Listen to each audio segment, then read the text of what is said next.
Պատկերացրեք, ձեր ընտանիքը ամսական վաստակում է $1000 եւ ծախսում $1500 եւ ամեն ամսվա վերջ ասում է ամեն ինչ նորմալ է, ամեն ինչ կարգին է եւ այսպես ինքնախաբեությամբ զբաղվում է։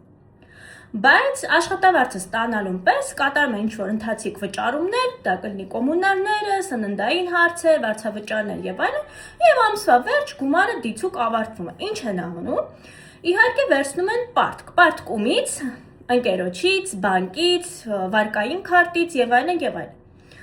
Այդ տարբերությունը եկամուտների եւ ծախսերի միջև կոչվում է բյուջեի դեֆիցիտ։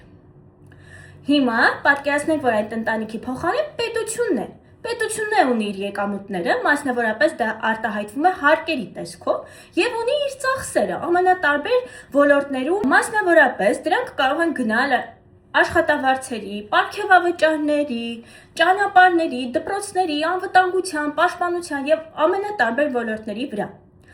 Հիմա, երբ որ պետությունը չի ունենում գումար, որպեսզի կարողանա ապահովել այդ բոլոր ծախսերը կատարել, բնականաբար առաջնորդվում է այն նույն ընտանիքի տրամաբանությամբ։ Ինչ է անում, վերցնում է պարտք։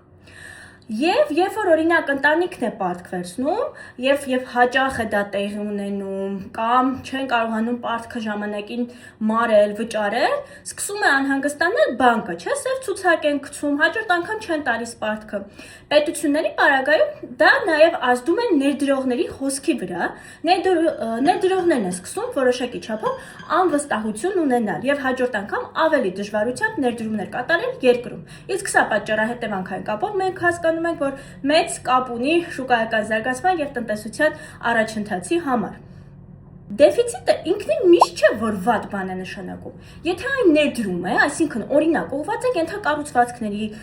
կրթության, ընդհանրապես պետության զարգացման վրա, դա նորմա է, բայց երբ որ պարտք վերցնելը դառնում է քաղաքականություն եւ նորմա,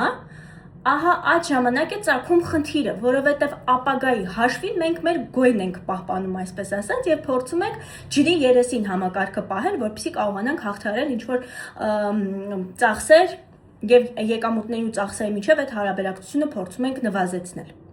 Հաջորդ անգամ, երբ լսեք բյուջեի դեֆիցիտ արտահայտությունը, հարց տվեք ինքներդ ձեզ, արդյոք սա ներդրում է, թե պարզապես գոյատևման փորձ։